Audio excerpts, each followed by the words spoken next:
Rapaziada, beleza?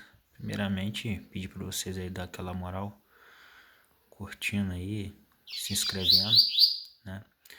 Esse é o nosso garotão aí, o Turbo. Chegou pra gente sábado passado, vai completar 3 anos. Tá começando a cantar, né? Cantando pouco ainda, né, em casa. A gente deu uma puxadinha no torneio, deu 145 cantos, ficando em primeiro lugar lá em Bom Jardim. Dicas aí pro sinal, um torneio muito bacana, galera, gente boa, beleza? O Turbo ele era do Wallace Dias Bonito, que adquiriu ele num criatório, né? E puxou ele deu várias cantadas acima de 150. O máximo que ele cantou na final foi 179, né?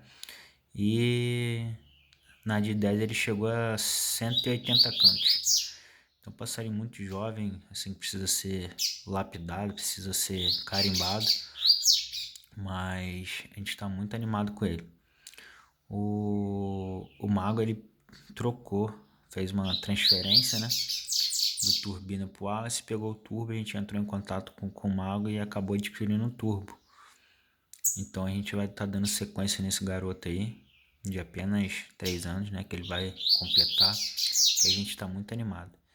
Ele chegou num sábado pra gente, então com uma semana que a gente já puxou, já deu 145 cantos. Desceu pra comer 2 vezes, ele deve ter cantado em 7 a 8 minutos. Ia cantar muito mais.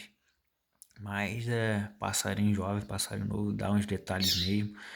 E a gente precisa ir lapidando, precisa levando, e tem essas coisas mesmo de torneio. Beleza, rapaziada? Então ele tá começando a cantar, beleza? E se Deus quiser vai nos dar muita alegria, um passarinho jovem, rápido. Show, a gente vai estar falando com vocês aí no canal aí o que a gente vai estar fazendo com o Turbo, né? E a mexida que a gente já fez nele foi colocar na fêmea na quarta-feira, né? E puxar no domingo. Ficou solto junto, né? E é isso. E graças a Deus já deu bom. Esse aí é o nosso garoto, lá nos cantinhos aí. Ele mistura o canto, né? Ele dá uma tui-tui, dá um outro cantinho. E é isso, rapaziada. Tamo junto aí sempre. Se Deus quiser, vai nos dar alegria. A gente vai trazer mais vídeos aí do Turbo aí pra vocês. Tamo junto sempre. Curtam aí, compartilhem o vídeo.